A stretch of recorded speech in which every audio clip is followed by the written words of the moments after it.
चाहता हूँ। अब तक बहुत सुंदर भाषण आप सुने हुए हैं, उसी को आज को सुन के बड़ा आनंद हुआ। तो कृपानंद जी को तो मेरा बधाइयाँ, और बहुत अर्थपूर्ण आरंभ हुआ ऐसा। और शांतात्मा जी ने बताया है हमको, तो हमारे मिशन का, ये रामकृष्ण मठ मिशन का टिक टिक साधना भी है एवं सेवा है। ये सेवा भी तो साधना ही है। तो इसको उन्होंने समझाया, और नित्यानंद जी तो बहुत कुछ समझाए, व्याकुलता को बहुत सुंदर रूप से समझाया। और हमें आखिर में मिलना क्या है? फुलफिलमेंट, आत्मतृप्ति मिलनी चाहिए। ये ठीक ठीक व्याकुलता से साधना के जरिए जो हमारा जिस सर्वभूतों में इस आत्मा का दर्शन होता है, परमात्मा का दर्शन होता है, उस दृष्टि से हम शिवज्ञानी जीव सेवा करते हैं, तभी हमें आत्मतृप्ति मिलती है। इस रूप में उन्होंने बहुत सुंदर बहुत चीज़ें समझाए। और विश्वात्मानंद जी ने रामकृष्ण धर्म की साधना सेवा योग है। ये सेवा योग तो आत्मस्थानंद जी की उन्होंने जिक्र किया। और शिवज्ञानी जीव सेवा ये साधना है, ये रामकृष्ण मिशन के सबसे बड़ी साधना। अपने लिए तो आत्मनो मोक्षार्थम हम जप करते हैं, ध्यान करते हैं, और गुरु के प्रति श्रद्धा और दूसरे आचरण के कर्तव्य करते हैं, वो अपनी साधना मोक्ष के लिए।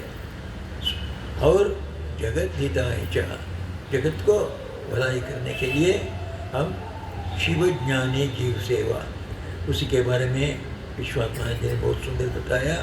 यह रामकृष्ण धर्म की सुंदर साधना है। सेवा योग हमारा काम नहीं है, ये सेवा है। सेवा के अंदर, इसमें सेवा के अंदर भक्ति होती है, श्रद्धा होती है, भगवान का ज्ञान होता है। इन तीनों को हम मनुष्य के अंदर भगवान को देखते हुए करते हैं। तो इसका बहुत सुंदर उन्होंने वर्णन किया। और बलभद्रानंद जी तो बहुत सुंदर रूप से समाप्त किया उसको। तो हमारे बड़े साधु स्वामी दयानंद जी श्री माँ के शिष्य थे, और हमारे कलकत्ता के सेवा प्रतिष्ठान अस्पताल को आरंभ करने वाले थे। तो उनके बारे में बहुत सुंदर बताया। वो अस्पताल चक्कर लगा के सीधा जाके ध्यान करने को लगे, न गंगा जल लिया, न स्नान किया, न अगरबत्ती जलाई, सीधा ध्यान में बैठ गई। तो ब्रह्मचारी ने जो पूछा, आपने तो कुछ नहीं किया, गंगा जल का भी जो छिड़काए नहीं, जिसको कम से कम करना था। तो उनका प्रश्न था उससे, तुम मंदिर से आओगे कि गंगा जल छिड़काओगे? अर्थात अस्पताल में जो काम करते हैं हम, वो भगवान की सेवा है।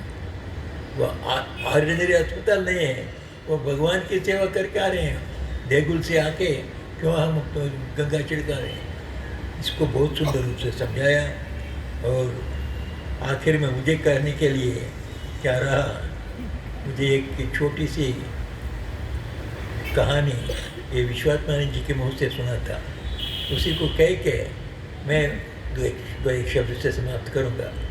विश्वात्मानंद जी एक भाषण में बताया, एक बच्चा और पिताजी को बहुत डिस्टर्ब कर रहा था। पिताजी कुछ काम कर रहे हैं ऑफिस में, ये बच्चा चला गया, वो उनको ऑफिस में काम करने को नहीं देते। तो ये बहुत डिस्टर्ब करता है इस बच्चे को, किसी तरह दूसरा काम में लगाना पड़ेगा, तब तो हमारे पास नहीं आएगा।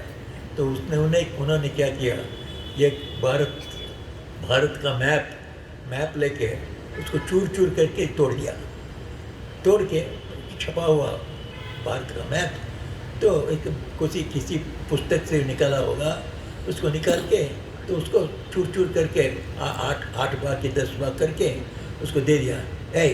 तुम भारत को जानते हो, तो ये भारत माता से एक हो जाएंगे, ऐसा इसको जोड़ दो और गम लगा के, गोंद लगा के इसको ले आओ।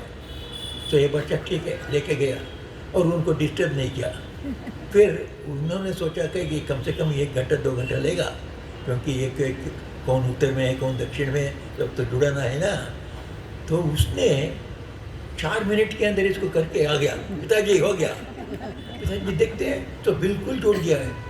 अरे कैसा किया तुमने? तो हमने भारत को नहीं जोड़ा, उसके पीछे देखिए एक मनुष्य का पिक्चर है, उसको जोड़ दिया हमने, तब भारत जुड़ गया। ये है रामकृष्ण मिशन की सेवा का लक्ष्य। हम मनुष्य को जोड़ते हैं, भगवान श्री राम कृष्ण के भक्ति को हम प्रचार करते हैं, भगवान श्री राम कृष्ण के विचारों को प्रचार करते हैं, माता जी के विचारों को प्रचार करते हैं, और उन्होंने जैसे बताया हम भी उसकी जैसे जीवन यापन करेंगे, दूसरों को भी जीवन यापन करने के लिए कहेंगे। तो इससे क्या होता है, मनुष्य जुड़ जाता है, देश भी जुड़ जाता है।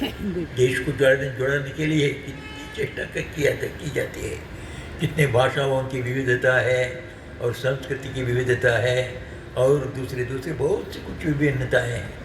फिर लोगों को जोड़ना इतना आसान काम नहीं है, सिर्फ न केवल ये देश की समस्या इतनी है और दुनिया की समस्या कितनी होगी।